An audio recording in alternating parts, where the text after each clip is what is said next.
Hello and welcome to End Zone Focus. I'm Alan Lee. This week on the programme we're turning our attention to the issue of youth crime. Now, it's not a comfortable subject because when we see teenagers or even pre-teens in court for theft or violent offences or worse, it's an indictment on us as adults that our society has allowed them to slip through the cracks. Well, our guest is a man who knows better than any of us what the situation is really like, because Judge Tony Fitzgerald is a youth court judge. Well, Tony, thank you very much indeed for joining us. Is it that bad? Are people falling through the cracks? I think it's probably worth getting some context around what the situation is with youth offending, because probably around about 80% of youth offenders only commit about 20% of the crime and actually don't see the inside of a court.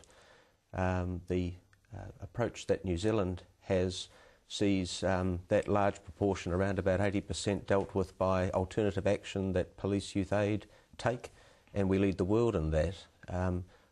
The remaining 20% or so who do see the inside of a court probably fit into two main categories. There's one part who are there really for offending that is just really an incident of the stage they're at in life. They're not likely to go on and be repeat offenders. It's the remaining small portion, maybe 10% of the total, who are the category that really present the challenges. They're the ones committing the bulk of the crimes and the most likely to go on and become adult offenders. Now, you sit in the normal youth court, which deals with everything, but there's also something called the IMG, which is separate and special. So tell us a bit about that. The IMG's, you're right, it's a special court that sits within the Auckland Youth Court that's been running for 3 years now. It's a type of court that's you could call solution focused, and what it really does is identify young people who are before the court with serious alcohol or other drug dependency and or serious mental health concerns that are identified as an underlying cause of their offending, and those young people are also at high risk of reoffending. And how that works is that the plans for those young people that are agreed to at family group conferences include, first of all, what needs to happen to put things right with the victims. It contains things to hold them accountable for their offending, but it also includes a treatment plan to address those underlying causes. And the court, once the young person's become involved with it, visits regularly, usually every 2 weeks. Every second Monday the IMG sits, and the day begins with a meeting of the professionals. I chair the meeting, but it's a meeting around a table involving representatives from the key government agencies involved with youth, non-government organisations involved with providing programs, and we review what's happening with the plan, make sure everything's on track. Anything that isn't, we identify ways to fix that, and have all of those sort of process and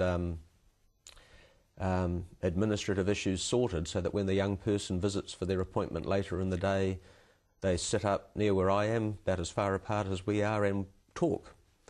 And we discuss how they're going with the plan that they've got. If they're doing well, they'll be encouraged and congratulated for that. If there's anything that they need to be encouraged to work on that's not going so well, that's part of the meeting too. And it's proving to be really effective. It has the, I think, quite special feature of the young people coming in and realising that people who say they're going to be there are there, that they're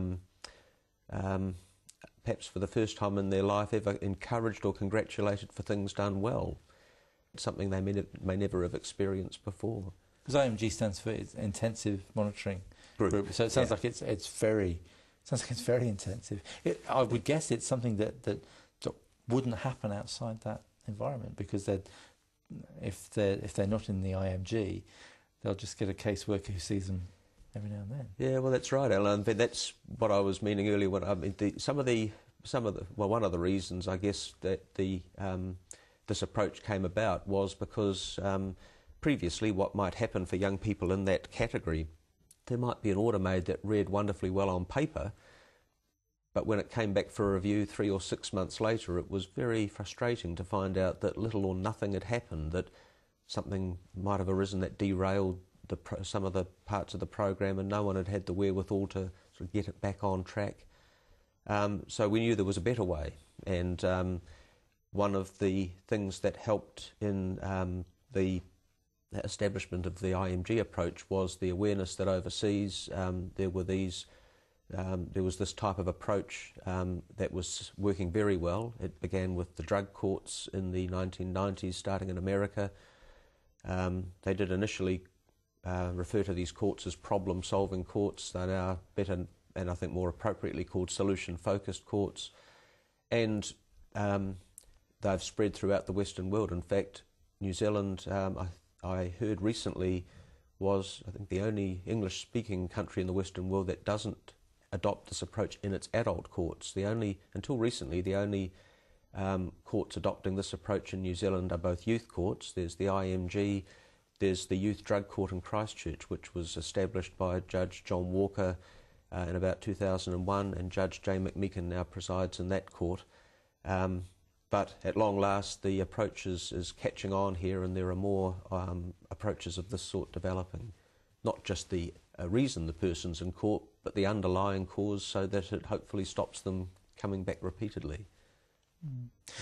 We'll take a break, and then we'll come back and chat some more. Okay. Our guest on the programme is Judge Tony Fitzgerald. We'll be back in a couple of minutes.